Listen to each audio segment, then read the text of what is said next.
The League of Women Voters, a nonpartisan political organization, encourages the informed and active participation of citizens in government and influences public policy through education and advocacy.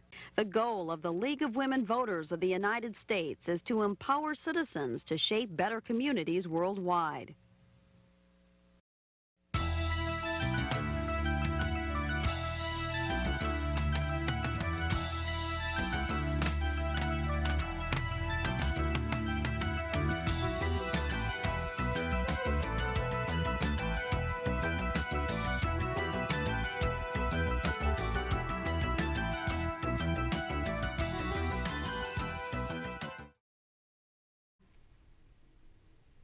Hello, and welcome to tonight's Candidate Forum, sponsored by the League of Women Voters of the Midland area and Midland Community Television, or MCTV. This evening, you will be hearing from candidates in two races in the primary election to be held August 7th. The first race to be covered will be for the 98th District, Michigan House of Representatives. Then we will move to the candidates for Ward 1, Midland City Council. Between segments, you'll hear proposals that will be on the ballot for the election. I am Catherine Redwine, President of the League of Women Voters of the Midland area. The League of Women Voters is a nonpartisan political organization that works at the national, state, and local levels. Membership in the League is open to all people aged 16 and over, both women and men. We are committed to the informed and active participation of citizens in government, and we neither support nor oppose candidates. We always welcome new members.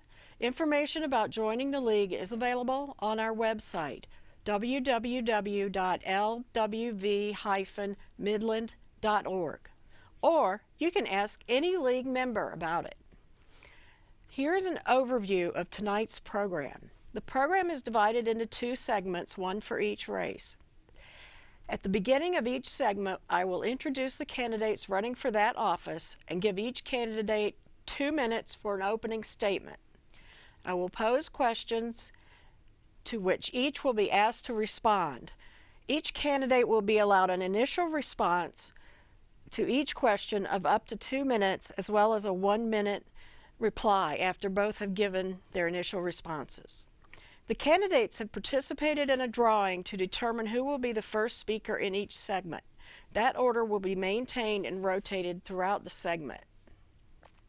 Following the question and answer period, each candidate will have an opportunity to make a 1-minute closing statement. Kim Steinke and Carol McPherson are our official timers.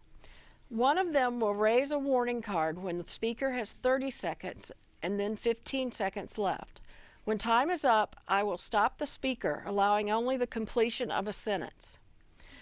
Before we get this started, I ask the audience to please refrain from any vocal reactions for or against any candidate or statements made by the candidates, and to applaud only when the moderator has announced that the forum has ended. Now let's get started with the Republican candidates for the 98th District of the Michigan House of Representatives. The 98th District includes the City of Midland and Midland, Homer, Lee, Jerome, Lincoln, and Larkin Townships, plus part of Bay County. The candidates here today vying for the 98th District Michigan State House seat are Republicans Annette Glenn and Carl Hammond. The winner of this race on August 7th will face the Democratic nominee in the November 6th general election. Now down to business. We will start off with the opening statements. Carl, you have drawn the privilege of being the first to give your opening statement. So you have the floor for 2 minutes. Thank you. Once again, I would like to thank the Women's League of Voters for allowing me to be here. I come from a very diverse background. I came into the politics by an unusual way. I'm a technician by trade, automotive technician. I have 42 years in as a certified ASC mechanic. And through my lifetime, I started working with my dad in his gas station. He owned a small business in Bridgeport, Michigan. I graduated from Bridgeport High School and Delta College, both receiving a degree from each. with honors, member of the National Honor Society. I worked the whole time as I was going through the school, and paid my way so that when I graduated from Delta College, I wasn't in debt. Along the road, I've been an instructor for both Delta College, Baker College. I taught for 2 years for the Genesee Career Institute, Automotive Service Technology. And in the meantime with that, I've raised a family. I have two sons, Ben and Tony. And I got involved in politics in about 2006. I didn't like some things that were going on in the neighborhood and the community, so I thought, when I had a discussion with some friends of mine, and they said, well, if you don't like what's going on, why don't you make a difference? I talked to my dad, and he said, if you're not part of the solution, you're part of the problem. So that's when I ran for the village council in village of Sanford, and I lost the vote. I lost the election by 1 vote. So during a recount that I requested, I won by 1 vote. So that's how I got to be here running for the State House of Representatives. Thank you, Carl. Annette, you get the next 2 minutes. Thank you. First, I'd like to thank the League, and congratulations, 50 years. You have members that have actually been a member and involved for 50 years, which is so impressive and a testament to your love of the process. So Thank congratulations. So a little bit about me. I got started back in politics back in high school. I knocked doors for a local governor candidate, and he was local. He didn't live that far from me. And from there, I became involved in college. I served as National College Chair of the state of Idaho.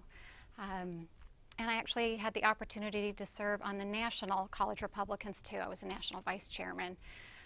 I had the opportunity to volunteer and be paid staff for a number of campaigns. And I found I could really make a difference, that I could solve problems. And I really enjoyed it. I had the privilege of working on Capitol Hill for a period of time, interning in the state Senate, being staff on Bob Dole's presidential campaign, staff of a successful U.S. Senate candidate, and just really loved the process. While I was in college, I had a chance to get involved in the legislative process and work on some bills, some that I wanted to stop and some that I wanted to pass. And I would love to use those skills that I learned back then now. After 10 years in politics, Gary and I had 3 children by that time, and I decided maybe I'd like to see them a little bit more than I was. So we rearranged our lives and made it possible that I could be home with the kids and work from home, which is what I have done. I'd like to talk about, just quickly, I've been blessed to have the endorsement of Michigan Right to Life, Congressman John Molinar, Senator Jim Stamas, Great Lakes Education Project, and many other groups. And I look forward to this evening's discussion. Thank you. Thank you.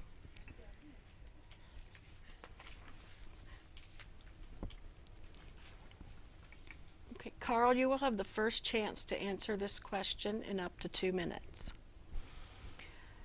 Oh, wait a minute. Oh, was it first question? I'm sorry. Annette, you will have the Okay. chance to to answer this first question for 2 minutes. What measures do you support to improve the outcome of public school education in Michigan? Oh, absolutely, apprenticeships. I met a young lady just this past week, and we are going to have a great time working on some things that she's in process. And she has developed a partnership with Microsoft and has been able to get Microsoft into the Detroit public schools and some of those very low-performing schools. And these kids are actually being taught by Microsoft teachers, and they are going to be able to graduate and have a skill. And that's kind of how I was raised. My dad was a dentist. Well, first he was a county agent, but eventually he was a dentist. And all 7 of us had the opportunity to work in his office, and we learned how to do medical billing, how to chairside assist, just anything that was in there over the years, because he felt by the time we graduated from high school it was always important to have a skill that we could refer back to. So absolutely, apprenticeships. Senator Stamas just had a bill that was signed that opened up some of those opportunities in our schools now, and I would totally encourage that to be more open. I think our local schools have a great feel for what their students need and how to prepare them best. So I would like to give them more local control. Thank you, Annette. Thank you. And Carl, you now have up to 2 minutes to respond to the question. You know, Annette has a good point, and I'm an automotive instructor by trade and an automotive technician for 42 years. I learned the skills starting out when I was about 12 years old by a toolbox and a book. That's the way we did it. But I was fortunate enough that my mother said, if you're going to be a mechanic, you're going to be the best, so you're going to go back to college and get a degree in it. So I did. We have, being an instructor at Delta College and Baker College, I've had the opportunity to work with a lot of people. One of the things that's happened in the K through 12 in the last 30 years is they eliminated the vocational programs. They're not there anymore. Right now we have a shortage of skilled welders, technicians, millwrights, carpenters. We need to bring that back into the schools.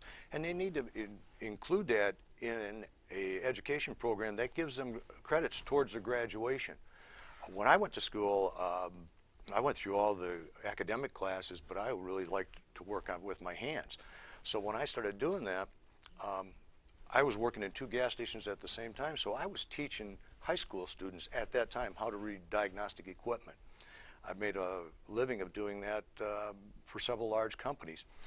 We need to use the people that can train them, and the best people that can train them are the businesses out there. The automotive repair shops, the dealerships, the carpenters, the millwrights, the plumbers.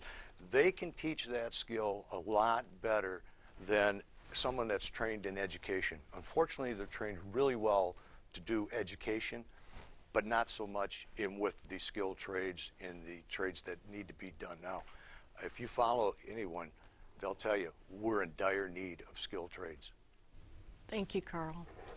Annette, do you have a reply? Just a little bit. Carl's right. We actually have 108,000 jobs that we don't have the skilled people to fill in Michigan right now. So skilled trades is going to be a key thing that we need to work on. Our second son had the opportunity to attend the Bay Area Career Center for 2 years. And he came out of that time with 18 college credits and headed over to Delta. And at that point in time, he decided he was going to get married and he needed a job.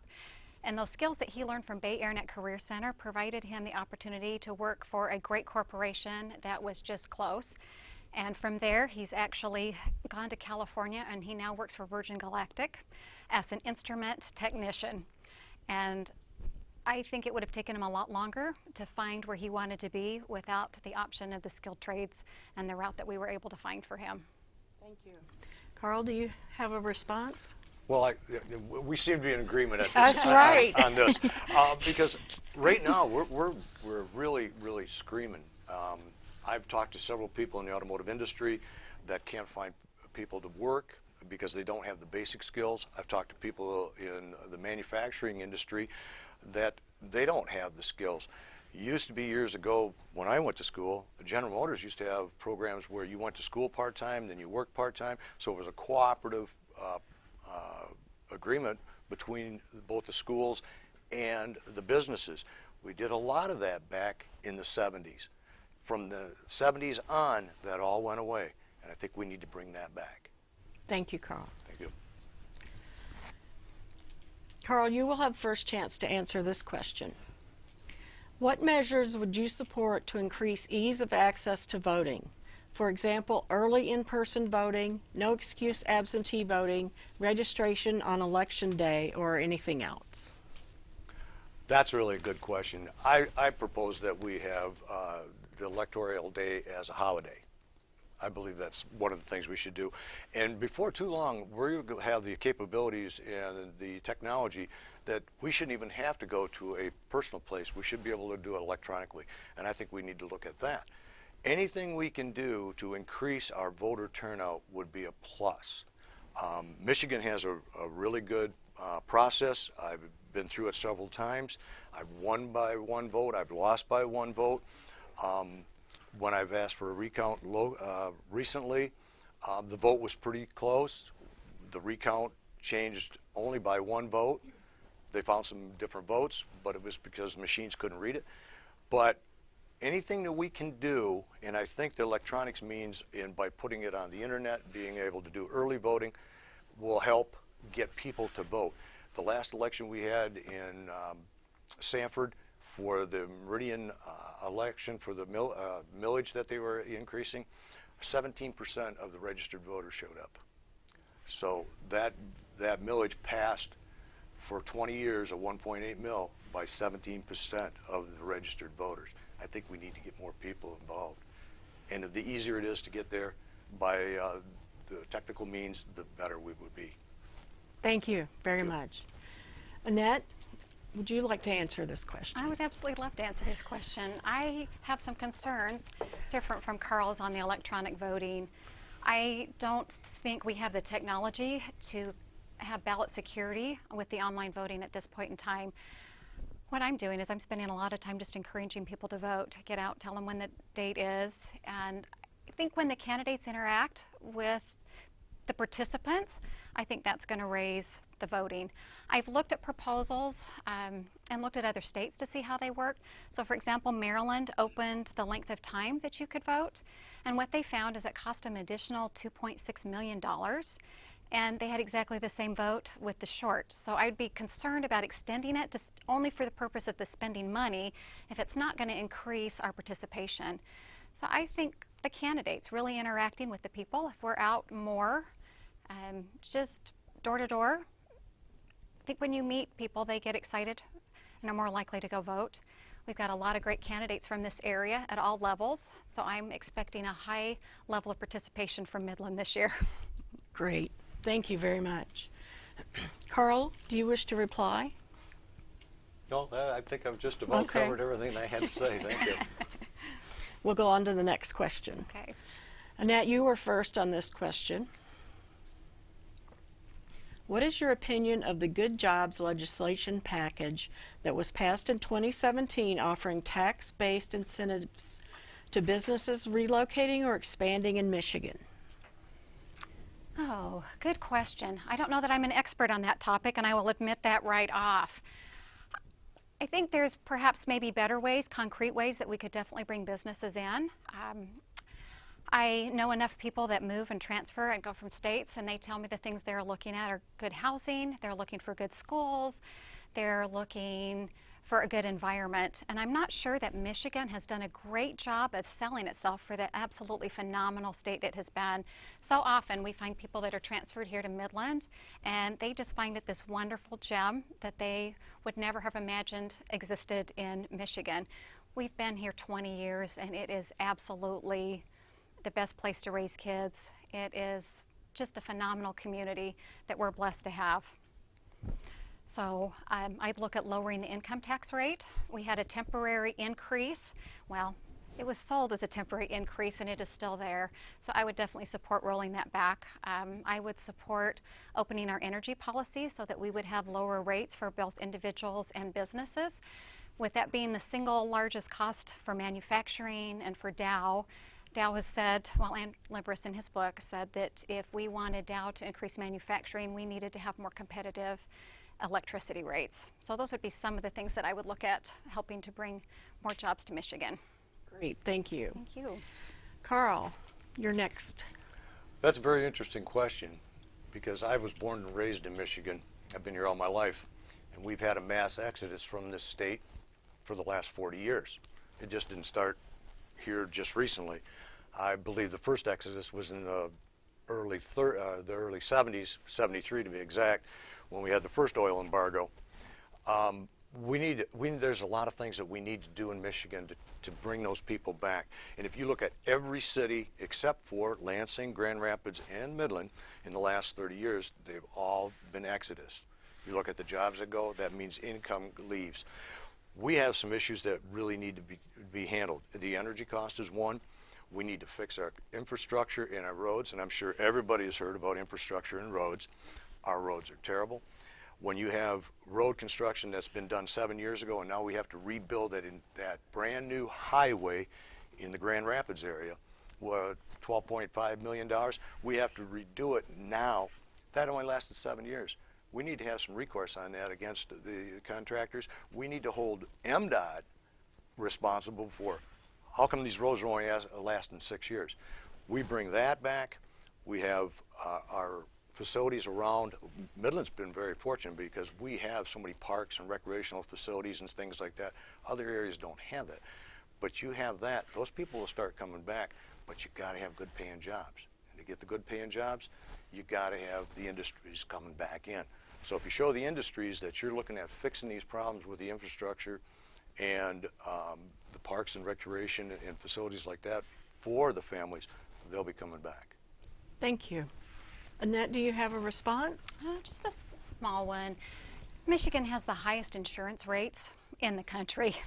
I hear that more on the doors than even roads. And we have the lowest reading skills at 3.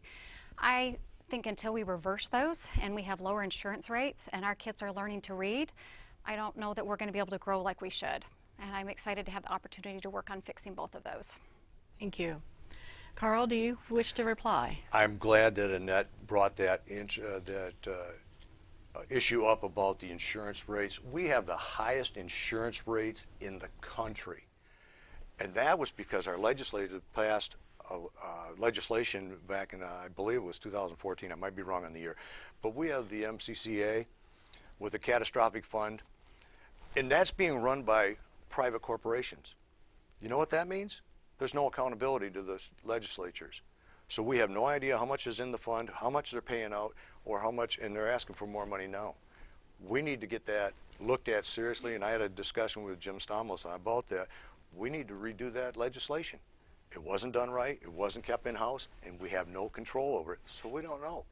And it's going up to $193 per vehicle. Thank you. Thank you. Carl, you'll be the first to answer this next question.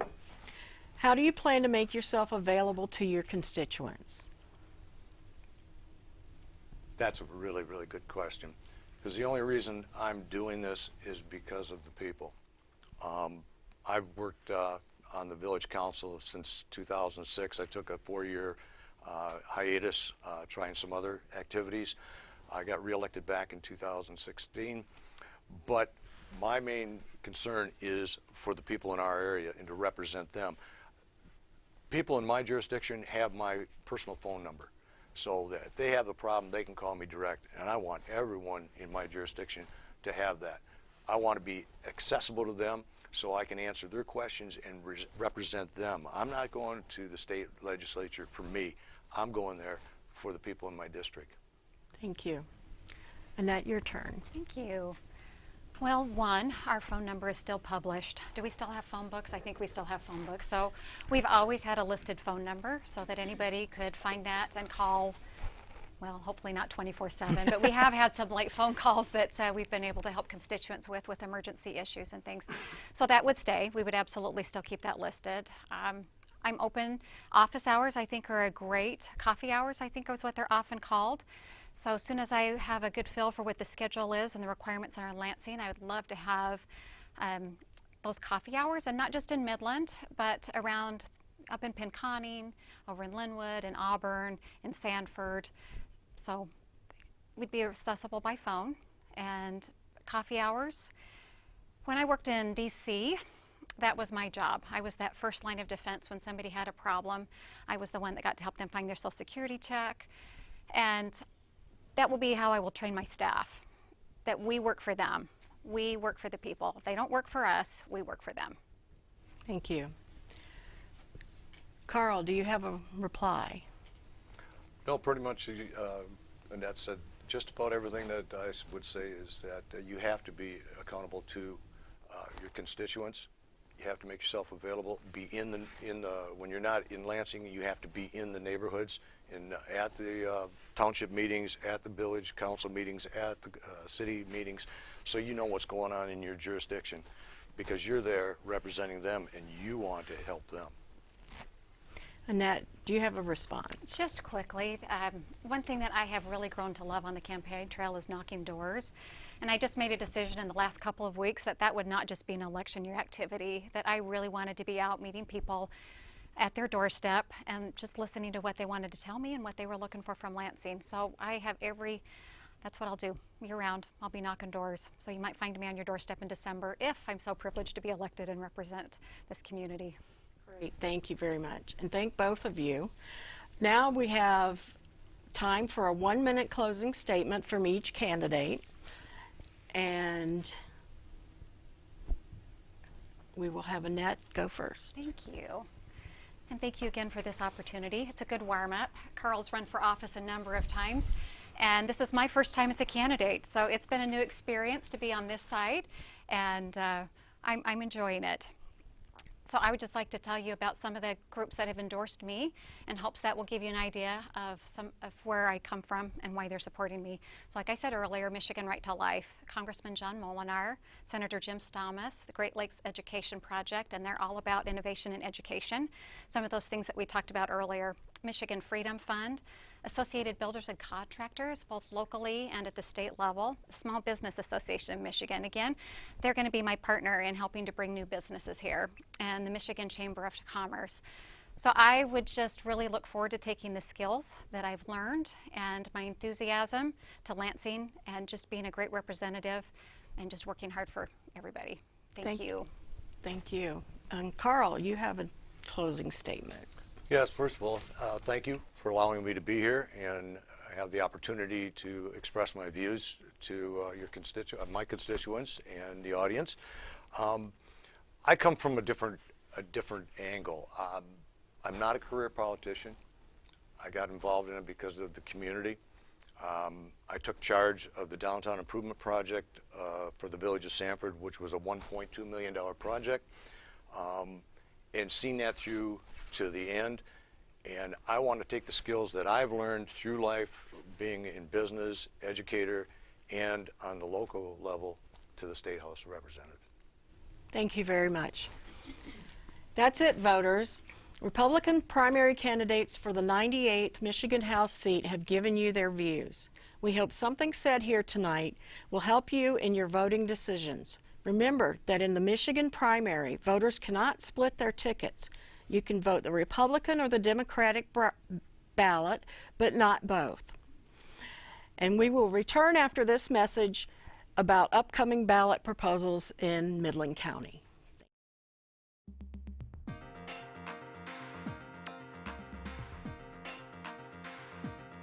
Midland County ESA.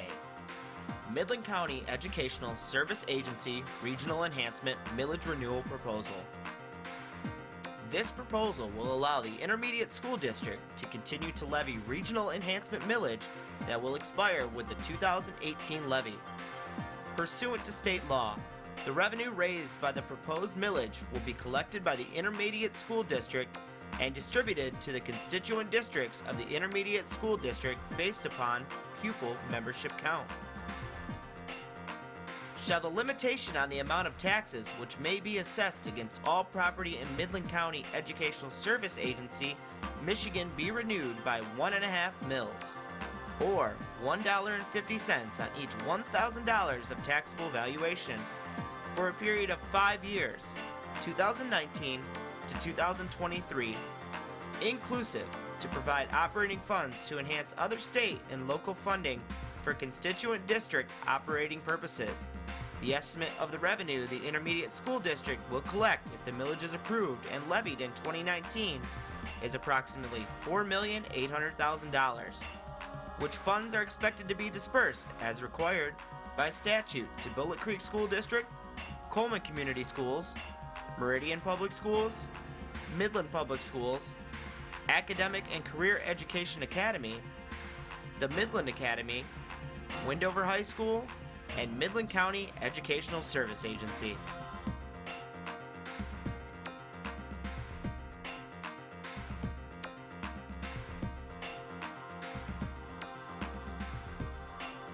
Vote yes or no on August 7th.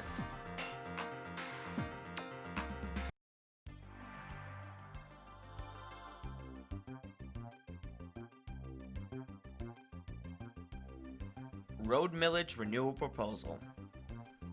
Shall the County of Midland, Michigan renew the previously voted increase in the limitation on the total amount of general ad valorem taxes, 1.0 mil extra voted millage for roads approved by the electorate for the years 2015 through 2018, which may be imposed for all purposes upon all taxable real and personal property in Midland County, as provided in Article 9, Section 6 of the Michigan Constitution of 1963, as amended for the years 2019 through 2022, both inclusive, up to 1.0 mil or $1 per $1,000 of the taxable value of such property as finally equalized, and levy such millage as apportioned by valuation pursuant to the statutory formula as authorized by Act 133, Public Acts of 1968, MCL 224.20B, for the purpose of construction, maintenance, repair, and improvement to highway, road, street, and bridge systems within the County of Midland, including the cities of Midland and Coleman and Village of Sanford, which is fully levied, is estimated to raise $3,340,949 in the first year.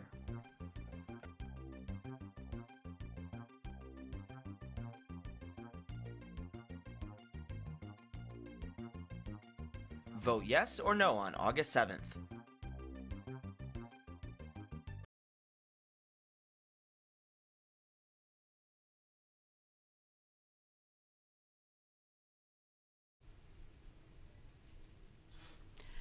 Welcome to the second segment of tonight's forum. This segment will feature two candidates for City Council Ward 1, John Matavia and Jeremy Rogers. The third candidate, Pam Hall, has declined to participate in this forum. Council is a nonpartisan position. The three candidates will run against one another in the August 7th primary. The top two vote getters will then go up against each other in the November 6th general election to determine who represents Ward 1 on the City Council. Ward 1, shown in tan on the screen, covers a large area. Speaker rotation will follow the same procedures as for the previous segment. Our timer will raise a warning card when the speaker has 30 minutes and then 15 seconds left. When time is up, I will stop the speaker, allowing only the completion of a sentence. Let us begin then with opening statements from the candidates for City Ward 1. Jeremy has drawn the privilege of being first to give his opening statement. Jeremy, you have the floor for 2 minutes. Thank you very much. Good evening. My name is Jeremy Rogers, and I want to thank the League of Women Voters for hosting this candidate forum this evening. And I'm excited to be running for City Council in Ward 1, and I'm looking forward to earning your vote in the August primary. I have a degree in history and political science from Central Michigan University, and am a recent graduate of the Midland Citizens Academy. I have a variety of work experiences in the landscaping, construction, and manufacturing sectors, and I am currently the Mid-Michigan Field Director for Bill Schuette for Governor. I also volunteer in a number of civic organizations in the community. I have gained practical experience through the jobs I have held, and also my education, in addition to that experience, has well prepared me to serve on Midland City Council.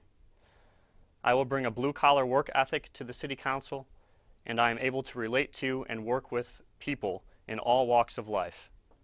I have developed excellent people skills through my campaign experiences and have demonstrated my ability to build a rapport with my coworkers, my neighbors, and even our congressman, our attorney general, and our state representative.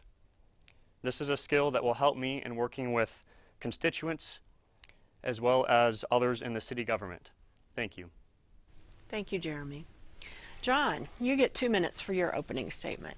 Well, I'd like to thank the League of Women Voters for hosting this forum again, and MCTV for broadcasting it. My wife Tammy and I have been married for 30 years and have lived in the First Ward in the city of Midland for 28 years. I am currently employed by the Great Lakes Loons as a ticket operations manager, and I will be retiring from that position in 57 days, 6 hours, and 23 minutes, I think I figured out on the way here. Prior to my time with the Loons, I owned and operated a small business within the city of Midland for over 15 years. I also have over 20 years of retail management experience in Midland and other communities across the state. I was born and raised in mid-Michigan. I graduated from John Glenn High School and the Bay Area Net Career Center. My wife Tammy and I have been members of Messiah Lutheran Church for over 30 years and have been members and involved in several different ministries with the church during that time. Like Jeremy, I am also a graduate of the Midland Citizens Academy, and I also have served 2 6-year terms on the City of Midland Parks and Recreation Commission, and including a time where the second term where I was chairman of that commission for almost 3 years. I believe that my experiences both in the business world and in city government make me uniquely qualified to represent the First Ward on the City Council, and I'm looking forward to going around through the communities in the First Ward and meeting more people and seeing exactly what they'd like to have done on the City Council in the fall. Great. Thank you, John. Thank you for that introductory information. Now let's begin hearing your answers to questions that the members of the Midland League believe will be of interest to voters. John, we'll take your response first, and here's the question. What do you consider the best long-term solution for addressing the flooding problem in Midland? For some reason, I knew that was going to be the first thing to come up tonight. As you may or may, I'm sure as most people are aware, the study has been completed, and there are a couple of forums coming up where people are going to get to go see exactly what the suggestions are. Just a quick little overview, there was $34 million worth of improvements they're suggesting for the sanitary system and $29 million for the storm sewer system. Obviously, neither one of those are going to be able to be done all at once right away.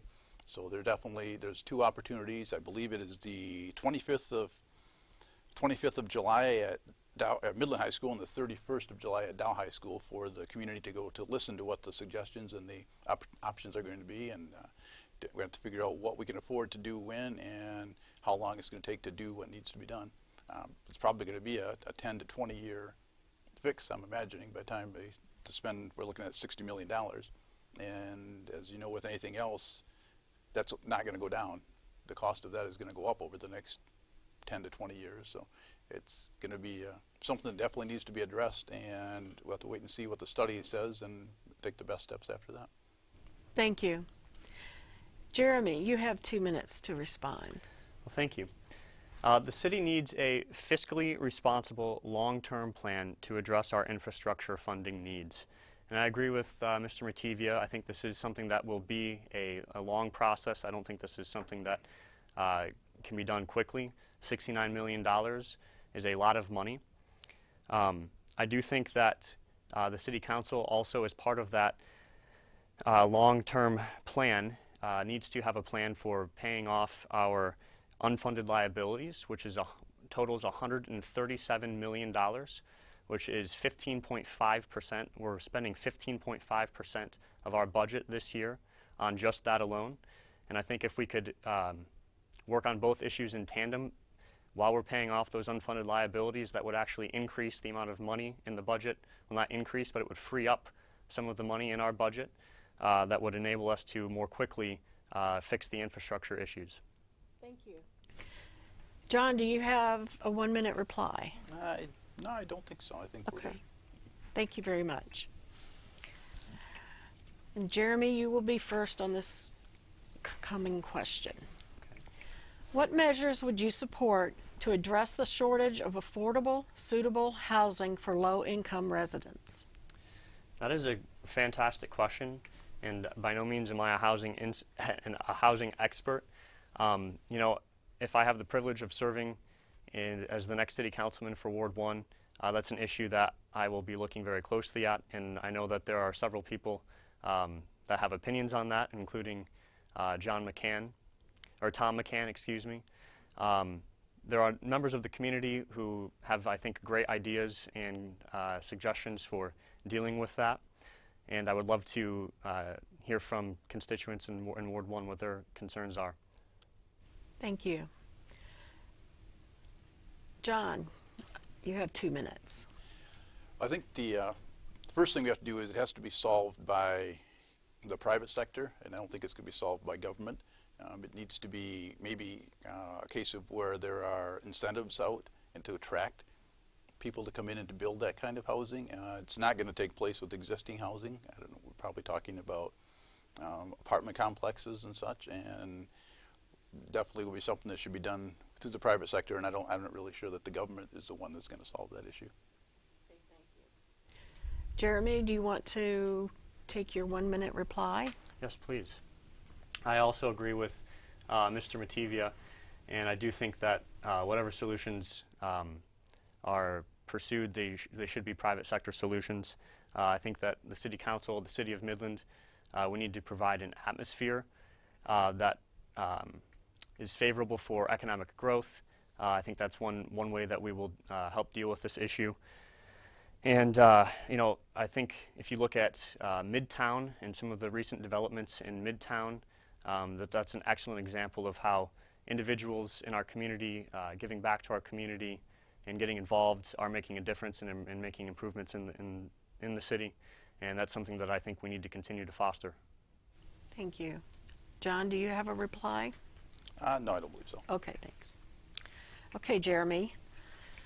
The city budget is an ongoing challenge as the cost of services continues to rise. What would be your strategy for retaining key services without raising taxes? That's a great question as well.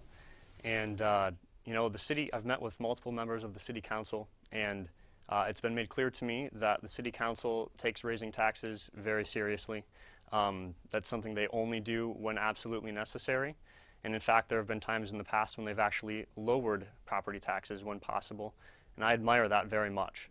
I think that's a great process and something that I hope to continue if I'm privileged to serve as the next city councilman for Ward 1.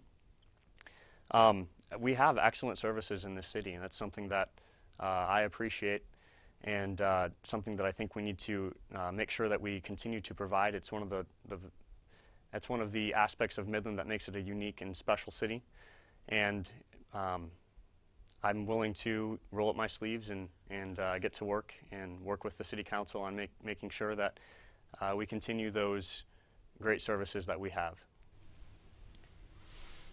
John, do you want to reply? No, I'm lost. You have 2 minutes to give your Thank response. you. Sorry. First, I do believe that the City Council has done an excellent job through the years with keeping the budget in balance and keeping the services at the level they are. We do have excellent city services, and there is, at this point, I think the key is to increase the tax base so that we have more money coming in so that we can maintain the existing services or improve them and do some of the other infrastructure things that need to be done.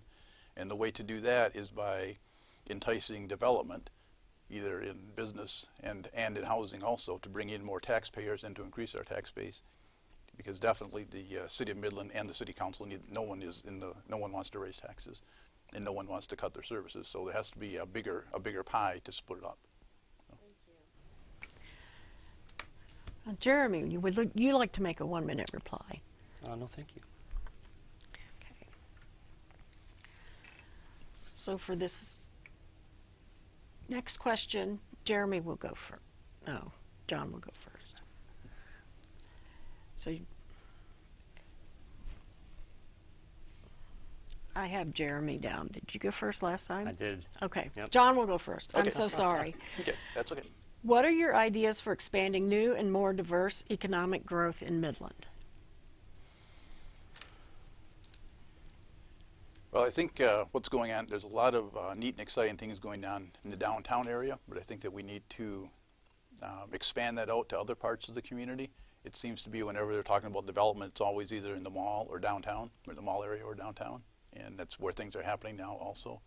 But the Midtown area and the Center City area, and there's other areas that we need to look at, whether that's an aggressive marketing campaign out to national retailers or businesses or for other housing opportunities, and I think we need to get involved in that more and make it more enticing for those type of places to come to Midland, whether that's through tax incentives or whatever that may be.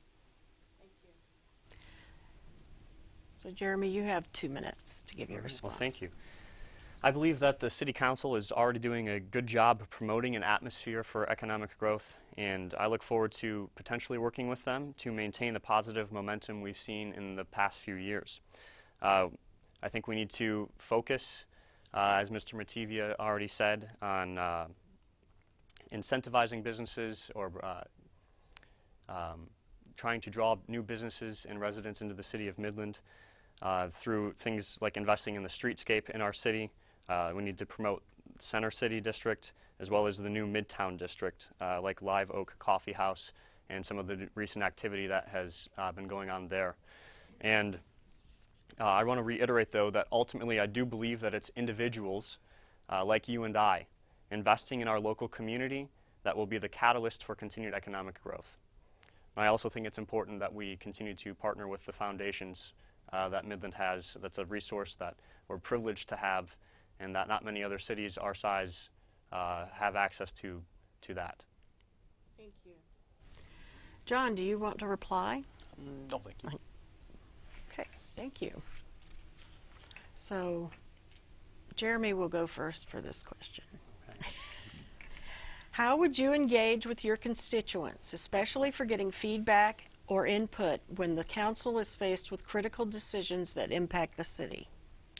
That's a great question, and I'm glad that it was asked.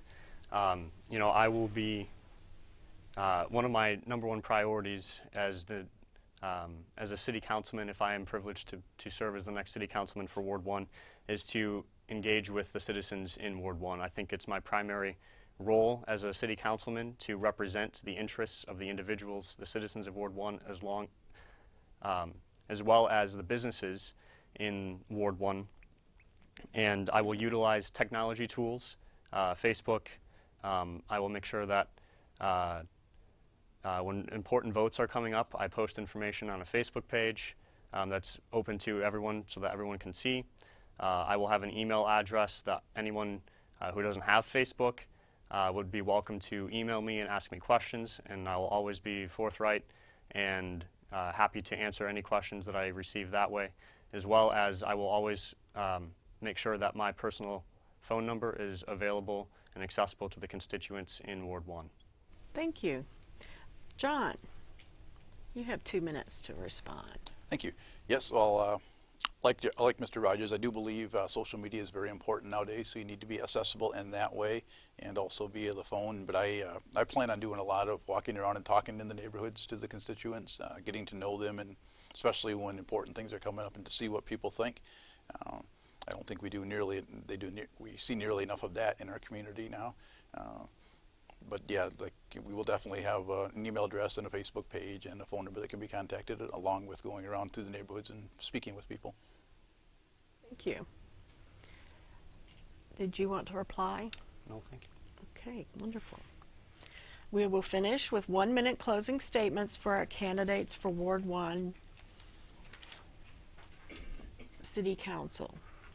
So, John, you get to go first. Thank you. Well, I'd like to once again thank the League of Women Voters and MCTV for hosting this event and for allowing us to come here and answer these questions and get the voters get a chance to get to know us better. I feel my varied experiences make me the best candidate to represent the citizens of the First Ward and the City Council. These are very exciting times for the City of Midland with all the new developments taking place downtown and elsewhere in the city. These are also challenging times with the issues we're looking at to find solutions for the flooding and also with the upcoming master plan update. I look forward to getting to work in the fall to help them move the city of Midland forward in the future. Thank you very much. Jeremy? Thank you. Once again, I would like to thank the League of Women Voters for graciously hosting this candidate forum this evening, and I'd also like to thank Mr. Mativia for joining with me in this process. And I hope that you will give me the opportunity to represent you in Ward 1 as your next city councilman. The city of Midland is unique. It's a unique place with many opportunities that other cities of our size don't have. And I want to be a part of the next generation of leaders to ensure that Midland continues to be a place where you want to live, you want to work, and you want to raise your families. And I will bring a blue-collar work ethic with a laser focus on serving the community. And if you have any additional questions for me, please feel free to reach out. You can email me at rogersforcouncil2018@gmail.com. And I respectfully ask for your vote in the August primary. Thank you very much. Thank you. your closing statement. Did we do that? Yes. I'm sorry. That's it, voters. You have heard from the candidates for Ward 1 City Council. We hope something said here tonight will help Ward 1 residents make your decision when you vote on August 7th and November 6th. And we will return after this message about upcoming ballot proposals in Midland County.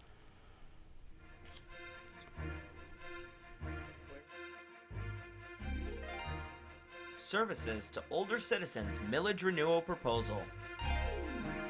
Shall the County of Midland, Michigan, hereafter County, renew the previously voted increase in the limitation on the total amount of general ad valorem taxes, which may be imposed for all purposes upon all taxable real and personal property in Midland County, as provided in Article 9, Section 6 of the Michigan Constitution of 1963, as amended, which last resulted in a levy of 0.9 mil and continued to levy up to 0.9 mil or 90 cents per $1,000 of taxable valuation of such property as finally equalized during the years 2018 through 2021, both inclusive for the purpose of providing the services to older citizens 60 years or older in Midland County through the Council on Aging, an agency authorized by 1976 Public Act Number 39, which if approved and levied in its entirety is estimated to raise $2,971,573 in the first year.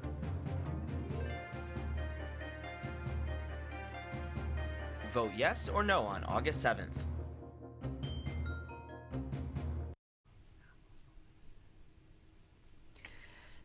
I thank the candidates for participating in this forum. Even more important, a sincere thank you goes to the candidates for their willingness to serve as elected officials in these challenging times.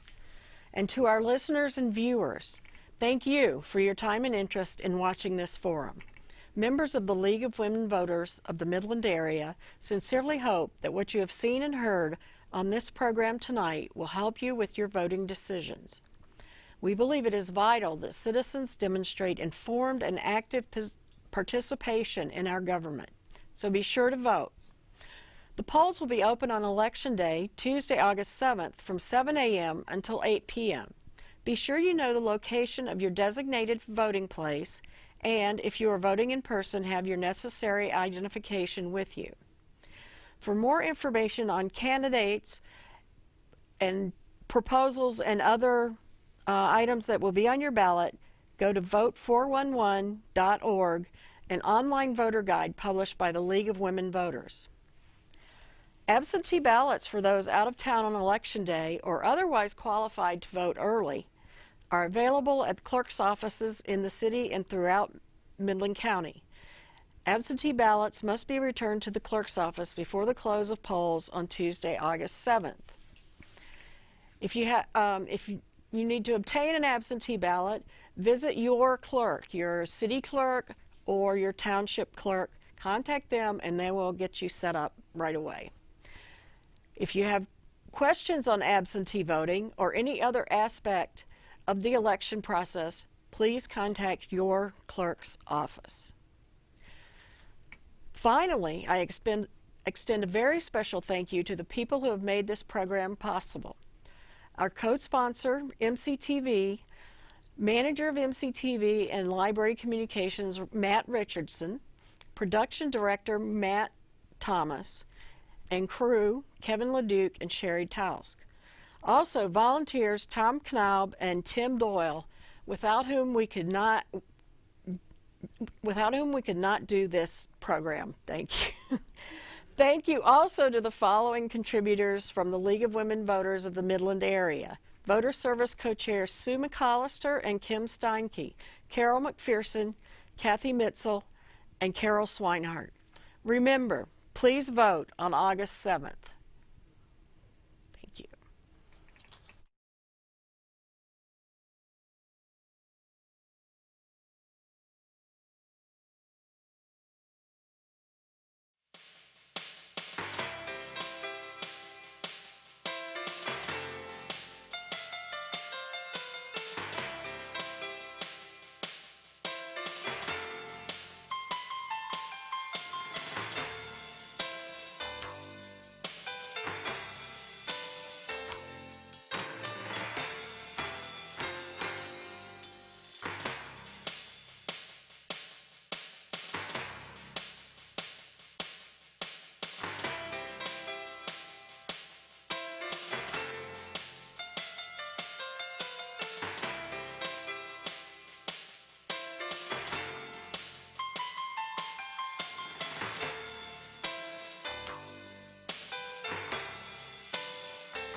Midland County ESA. Midland County Educational Service Agency Regional Enhancement Millage Renewal Proposal. This proposal will allow the Intermediate School District to continue to levy regional enhancement millage that will expire with the 2018 levy. Pursuant to state law, the revenue raised by the proposed millage will be collected by the Intermediate School District and distributed to the constituent districts of the Intermediate School District based upon pupil membership count. Shall the limitation on the amount of taxes which may be assessed against all property in Midland County Educational Service Agency, Michigan be renewed by 1.5 mils, or $1.50 on each $1,000 of taxable valuation, for a period of 5 years, 2019 to 2023, inclusive, to provide operating funds to enhance other state and local funding for constituent district operating purposes. The estimate of the revenue the Intermediate School District will collect if the millage is approved and levied in 2019 is approximately $4,800,000, which funds are expected to be dispersed as required by statute to Bullet Creek School District, Coleman Community Schools, Meridian Public Schools, Midland Public Schools, Academic and Career Education Academy, the Midland Academy, Windover High School, and Midland County Educational Service Agency.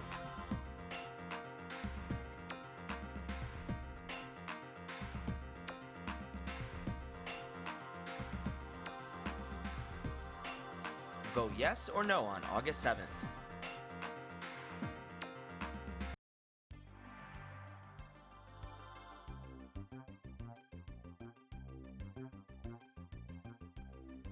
Road Millage Renewal Proposal.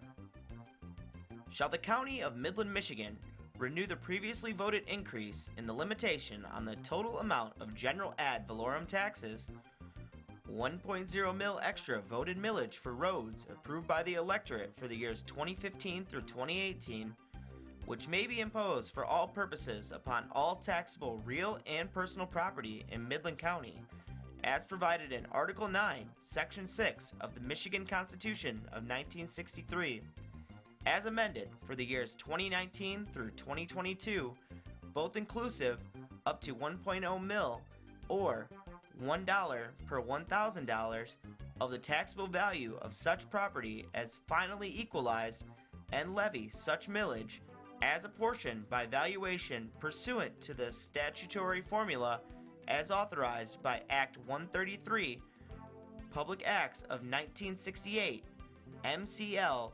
224.20b, for the purpose of construction, maintenance, repair, and improvement to highway, road, street, and bridge systems within the County of Midland, including the cities of Midland and Coleman and Village of Sanford, which is fully levied, is estimated to raise $3,340,949 in the first year.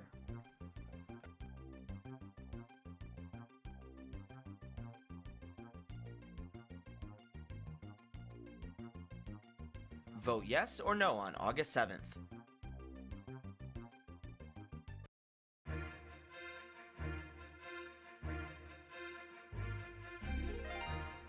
Services to Older Citizens Millage Renewal Proposal.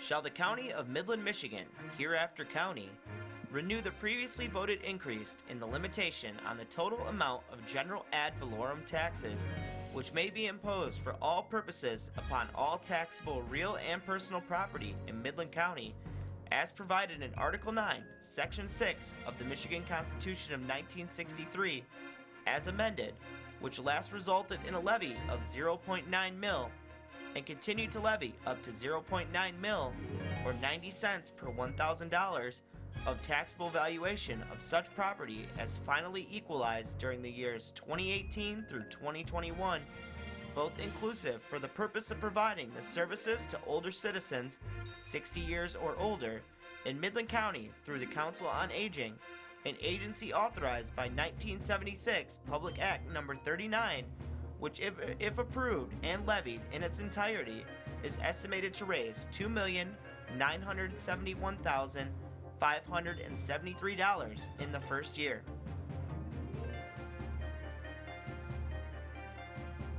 Vote yes or no on August 7th.